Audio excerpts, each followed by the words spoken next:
Hello दोस्तों। मैं सौरभ आप सभी का स्वागत करते हैं हम अपने यूट्यूब चैनल एसएससी माहौल पे।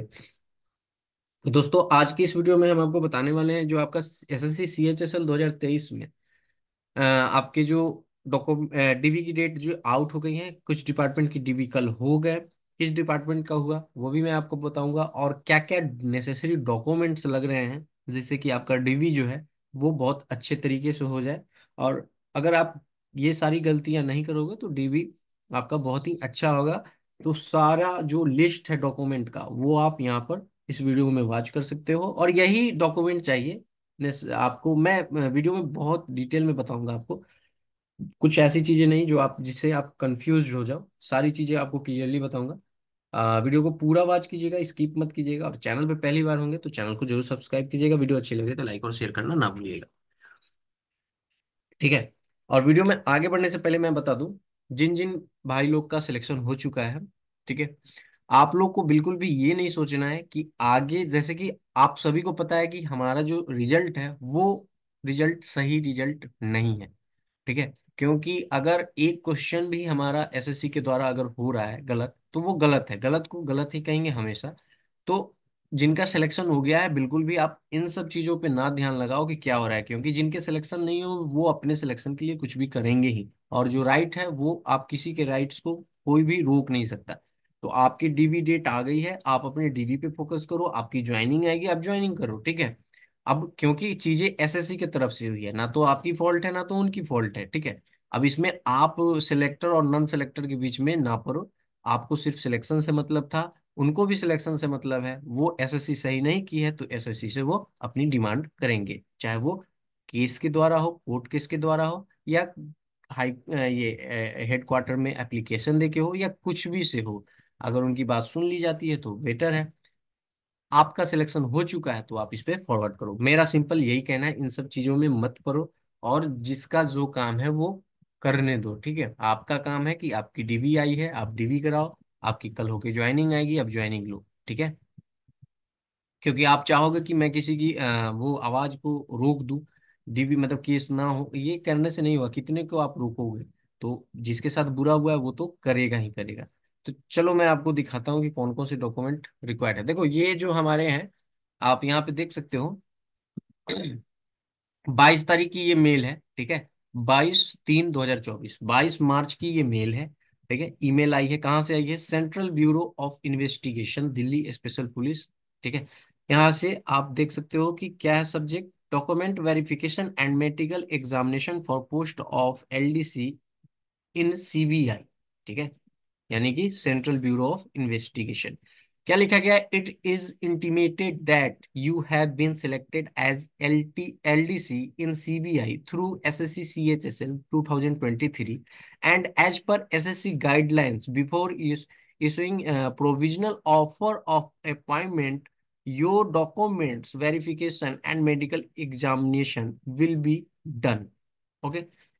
You are herbally directed to report at room number 235, second floor, Dr. Ram Manohar Lohia Hospital, Baba Kharak Singh Marg, New Delhi at 8:30 a.m. on 27/3/2024 for your medical examination for the post of LDC. Okay. You are also herbally directed to report at plot number 5B CBI building, CGO complex, Lodi Road, New Delhi on 26 March 2024 at 9:30 a.m. sharp on your document verification with following document list. Okay. So here document list क्या है हमारे पास? So first of all आपके पास matriculation 10th certificate with marksheet, यानी कि आपको जब भी आप 10th का एग्जाम देते होंगे तो आपको यहाँ पे क्या आता है कि आपकी एक तो मार्कशीट होते हैं। ठीक है। आपके मार्कशीट होते हैं, और एक क्या है आपके सर्टिफिकेट होते हैं। ठीक है। तो ये दोनों आपको जो है ना आपको लेकर जाने हैं। ठीक है। सर्टिफिकेट भी लेके जाने हैं और मार्कशीट भी लेके जाने हैं। बहुत सारे बच्चों के से मैं ये सुना हूं कि सीबीएसई में आपके जो है ना एक ही चीज होता है उसमें। I think marksheet he certificate होता है क्या, तो उस पर आपकी वही चीज चलेगी। इसमें कंफ्यूज नहीं होना है कि हमारे पास इसमें से एक डॉक्यूमेंट नहीं है, क्योंकि आपके बोर्ड के द्वारा वही इशू किया जाता है, तो इसकी कोई प्रॉब्लम नहीं है। ठीक है, सेकंड पॉइंट में देखिए तो कहा गया है 12th class certificate with marksheet, same चीज है। थर्ड में आपके कहा गया कि SC ST OBC EWS ESM PWD certificate issued by the sorry competent authority if applicable. Okay, ये आपको अपना जो सर्टिफिकेट है, जैसे कि आप अगर SC से हो, ST से हो, तो आपके जो सर्टिफिकेट है, देखो SC ST वाले सर्टिफिकेट में क्या है ना कि उनके किसी भी अगर स्टेट लेवल का भी है तो वो भी चल जाता है, मतलब वो चल जाता है, उसमें कोई इशू नहीं है, क्योंकि SC सर्टिफिकेट का कोई इशू नहीं होता। हाँ, OBC में है, सेंट्रल वाले ही चाहिए। ठीक है, सेंट्रल वाले आपके जो हैं चाहिए OBC सर्टिफिकेट। ठीक है, आप सभी को मैं बता दूं कि यहाँ पे एक बड़ा रोल प्ले करता है कि क्रूशियल डेट। ठीक है, तो जहां तक मुझे समझ में आता है कि आपका बहुत ज्यादा डिले नहीं होना चाहिए, क्रूशियल डेट के बाद का भी है, थोड़ा बहुत आगे पीछे का है तो चलेगा, उससे कोई आपकी इशू नहीं होने वाली है। ठीक है, अब आपको मैं यहाँ पे बता दूं कि EW सर्टिफिकेट को आपको पता ही है कि जो हमारी जो आपको जैसे ही फॉर्म आउट होती है तो फॉर्म में ही लिखा होता है कि हमारी फाइनेंशियल ईयर ये चाहिए, वैलिड ईयर यही चाहिए, आपको वही लेकर जाना है। जैसे फॉर एग्जांपल ये 2023 की वैकेंसी है, ठीक है, तो आपकी 23 वाली ही चलेगी। ठीक है, क्लियर। तो ये चीज है आपकी। फोर्थ पॉइंट में क्या कहा कि एड्रेस प्रूफ सर्टिफिकेट, जैसे Aadhaar card, voter ID card, ration ID card, इसमें से आप कुछ भी ले जा सकते हो। Identity certificate that PAN card, driving licence में से कोई भी एक। एज रिलैक्सेशन, अगर आपने कोई एज रिलैक्सेशन लिया तो उसके लिए आपको सर्टिफिकेट देना पड़ेगा। 10th sorry 10 passport size photograph चाहिए, जो ये CBI डिपार्टमेंट है वो मांग रही है। ठीक है, हर एक डिपार्टमेंट अलग अलग डिमांड करती है डॉक्यूमेंट की। ठीक है, यहाँ पर देखो, also carry document as mention in DBRMA hospital instruction copy attached. ठीक है, 2 copy of duly filled attestation form include in on hand written may be carried at time of your document verification। ये बताया गया है ना कि आपकी जो अटेस्टेशन फॉर्म होंगे उसके 2 कॉपी जो है आपको फिल करके और उस पे सेल्फ अटेस्टेड करके आपको वहां पे देना है डॉक्यूमेंट वेरिफिकेशन में। अब बात कर लेते हैं ना कि बहुत लोगों के मेल जो आएंगे ना, तो उसमें आपके जैसे AFHQ की बात कर लेते हैं। ठीक है, AFHQ की बात कर लेते हैं, जिनका DB आज है, तो AFHQ वाले में क्या होगा ना कि उनको असिस्टेशन फॉर्म नहीं दिया गया है। ठीक है, तो बहुत सारे डिपार्टमेंट है जो आपको जहां जाएंगे आप DB कराने, वहीं पे आपकी असिस्टेशन फॉर्म को फिल कराया जाएगा। अब बात करते हैं कि मेडिकल कैसा होगा, कहाँ से बनवाना है, क्या करना है। तो देखो, जैसा कि इस CBI के डिपार्टमेंट में आप ये मेल जो पढ़ रहे हो, इसमें क्लियरली लिखा गया है कि आपकी जो मेडिकल है वो आपको 27/3 को कराना है। कहाँ कराना है? डॉक्टर राम मनोहर लोहिया हॉस्पिटल, बाबा खड़क सिंह मार्ग, न्यू दिल्ली। तो ये आज की डेट में इनको मेडिकल कराना है, 26 की डेट में इनकी DB हो चुकी है। ठीक है, अब मेडिकल की फॉर्मेट देखो, ये है कुछ इस तरह से। यहाँ पे लिखा गया इंस्ट्रक्शन जो आपके हैं, ये CBI वाले की है। जरूरी नहीं कि ये सारे डिपार्टमेंट में ऐसा ही होगा। देखो क्या होगा कि आपके जो है ना, आपका यहाँ पर होता क्या है कि बहुत सारे डिपार्टमेंट जो है वो आपको कहते हैं कि आप खुद से डॉक्यूमेंट ये मेडिकल बना के लिए आप गजटेड ऑफिसर से साइन, देखो यहाँ पे है ना, बाई गजटेड ऑफिसर नोटरी।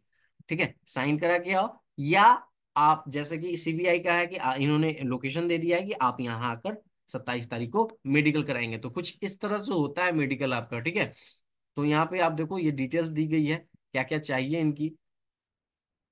ठीक है, यहाँ पे देखो क्या क्या लिखा गया है कि 12 फोटो चाहिए, फोटोग्राफ चाहिए इनको, 2 फोटो अटेस्टेड चाहिए, 10 आपके प्लेन फोटो चाहिए। ठीक है, ओरिजिनल आधार कार्ड चाहिए, और ब्रिंग योर आई ग्लासेज। अच्छा, हाँ, ये आपकी यहाँ पर डिटेल्स दी हुई है। ठीक है, तो देखो सिंपली आपको मैं ये बता दूं कि अगर आप ये जो सारा लिस्ट आप डॉक्यूमेंट के लेके जाओगे ना, तो इनके साथ आपका क्या करना पड़ेगा कि ओरिजिनल, विथ ओरिजिनल आपको ले जाना पड़ेगा। ठीक है, विथ ओरिजिनल आपको ले जाना होगा डॉक्यूमेंट। ठीक है, अब मैं आप सभी को और भी बता दूं, क्योंकि मैं पिछले 1 साल से यूट्यूब पे काम कर रहा हूँ, और 1 साल के अंदर मैंने बहुत सारे डॉक्यूमेंट के प्रोसेस को देखा है, फॉलो किया है, फिर उसके भी आप पे मैं आपको बता रहा हूँ, क्योंकि मैं MTS से सबसे फर्स्ट मैं स्टार्ट किया था, और MTS से भी बहुत ज्यादा वो एक्सपीरियंस हो चुका है जो मैं आपको बताऊं। ठीक है, क्योंकि मैंने बहुत सारे डिपार्टमेंट में बात भी की है, कॉल भी किए, और सारी चीजें आपको पता करके भी बताई। तो क्या है ना कि आप लोग बिल्कुल भी, बहुत सारे लोग जो है ना परेशान हो जाते हैं कि मेरा तो ये नहीं है, मेरे मेडिकल में मतलब ये इशू है। कुछ भी नहीं है भाई। किसी किसी को क्या होगा ना कि सिर्फ 2 से 3 दिन के अंदर मेल आएंगे, यानी कि उनके डीबी में सिर्फ 2 से 3 दिन ही डेट बचा रहेगा। तो उनके कुछ डॉक्यूमेंट जो है, फॉर एग्जाम्पल कि अगर वो मेडिकल कहते हैं कि बनवा के लाओ, और वो मेडिकल नहीं बनवा पाते हैं क्योंकि वो दूर होते हैं, तो उनको पहुंचने का भी समय चाहिए। तो कुछ भी इशू नहीं होता। आप जाओगे ना डिपार्टमेंट में जब भी डीबी कराने, तो डीबी कराने जाओगे तो वहां पे आपसे एक स्टेटमेंट लिया जाता है कि आप इतने दिन में जो है ना, आप अपना जो है जो भी आपके डॉक्यूमेंट रह गए हैं वो आप सबमिट कराओगे, फिर आपको अपॉइंटमेंट लेटर दिया जाएगा, ठीक है, ऑफर लेटर दिया जाएगा। तो ये चीजें हैं, बिल्कुल भी डरना नहीं। सारे डॉक्यूमेंट्स आप अपने रेडी रखो। और मैं आप सभी को बता दूं कि ये जो आप डॉक्यूमेंट है ना, इस पे आप सेल्फ अटेस्टेड जरूर कर ले। सेल्फ अटेस्टेड का मतलब समझते हैं ना? आपको क्या करना है, फोटो कॉपी करानी है। फोटो कॉपी कराने में आपके अपने साइन होने चाहिए, ठीक है। तो ये आपके सेल्फ अटेस्टेड हो जाते हैं। ये सारी चीजें आपको करा कर ले जाना है, बिल्कुल भी कुछ भी इशू नहीं होगा। बहुत जल्द मैं अपने चैनल पे आपको एक, जिनका डीबी हो जाएगा उनसे मैं बात करके आपको अपलोड करूंगा वीडियो चैनल पे। आप उसे भी देखकर वॉच कर सकते हैं। बेसिकली यही चीज होता है। फिर भी अगर आपको कोई भी इशू लगता है तो आप हमारे टेलीग्राम चैनल से जुड़ जाना। कोई भी इशू हो आप हमें वहां पे मैसेज करना, मैं आपकी डेफिनेटली हेल्प करूंगा, ठीक है। जाते जाते मैं एक चीज और कहना चाहूंगा कि जिन भाइयों का सिलेक्शन हो चुका है, बिल्कुल भी आगे की वो मत सोचो। आप अपने ज्वाइनिंग पे फोकस करो, क्योंकि एसएससी की तरफ से आपका ज्वाइनिंग आप क्लियर हो। अब रही चीजें कि क्या होगी क्या नहीं होगी, वो तो बात की बात है। इसमें पढ़ने की कोई जरूरत नहीं है। जिसका अगर देखो, जो होगा वही जो सही होगा, ठीक है। तो बिल्कुल भी दिमाग अपना इधर उधर नहीं लगाना है। मेरे अकॉर्डिंग आपको जो है अपने जो भी आगे के प्रोसेस है उसको फॉलो करना है। और जिनका सिलेक्शन नहीं हुआ है, उनके है कि मेरे सिलेक्शन होने चाहिए थे, नहीं हुए, और क्लियरली दिख रहा है कि एसएससी गलती की है, तो वो भाई आवाज उठाएंगे ही उठाएंगे। और उनके साथ मैं भी खड़ा हूँ। मैं बिल्कुल भी पीछे नहीं हट रहा, ठीक है। तो ये डिटेल्स थी आपकी डॉक्यूमेंट वेरिफिकेशन की। कैसा लगा जरूर कमेंट करके बताइएगा। और वीडियो को यहीं पे समाप्त करते हैं, मिलेंगे अगली वीडियो में। तब तक नहीं, जय हिंद जय भारत, सभी को ख्याल रखिएगा।